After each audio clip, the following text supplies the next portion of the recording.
Bienvenue dans le monde de la tribu des serments réciproques, une communauté unique où le changement de partenaire est devenu non seulement une habitude, mais une véritable philosophie de vie. En France, où l'expérimentation sociale est parfois débattue, cette pratique soulève des questions fascinantes sur les liens humains et les modèles relationnels alternatifs. Leur organisation interne, inspirée des principes d'autogestion, est étudiée par des sociologues français. On observe une attention particulière portée à la gestion des émotions et à la prévention des conflits, aspects essentiels à la cohésion du groupe.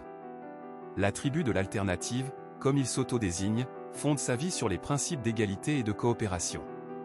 Chaque mois, les membres choisissent un nouveau partenaire, non seulement pour des relations romantiques, mais aussi pour collaborer dans divers domaines de la vie quotidienne, qu'il s'agisse de projets artistiques, de tâches ménagères ou de la gestion collective des ressources. Ce système, étudié par des anthropologues français, vise à promouvoir l'autonomie et la responsabilité de chacun, en évitant la création de hiérarchies basées sur le rôle social ou la permanence des liens. L'égalité des tâches domestiques, par exemple, est assurée par un système de rotation.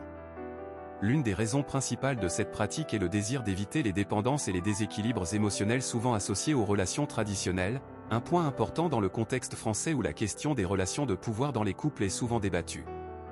À l'intérieur de la tribu, un équilibre émotionnel est constamment recherché.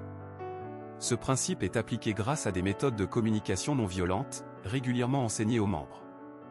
Chaque membre doit s'assurer de la participation active de son partenaire à la prise de décision et à la vie quotidienne, et à la possibilité de faire appel à un médiateur en cas de désaccord. Le droit à la parole de chacun est scrupuleusement respecté. Des ateliers de développement personnel, en accord avec les valeurs de la communauté, sont également proposés, s'inspirant de pratiques françaises. Chaque mois marque un nouveau chapitre relationnel, entraînant inévitablement excitation, appréhension et doute. Cependant, les membres affirment que ces changements leur apprennent l'ouverture, la résilience et l'adaptation aux différentes personnalités. Ils développent une grande capacité d'empathie et de communication, renforçant ainsi leurs liens sociaux en dehors des relations de couple. L'apprentissage de la gestion des émotions est une priorité pour la communauté, incluant des formations sur la gestion des conflits et des outils de communication positive. Cela fait partie intégrante de leur vie collective.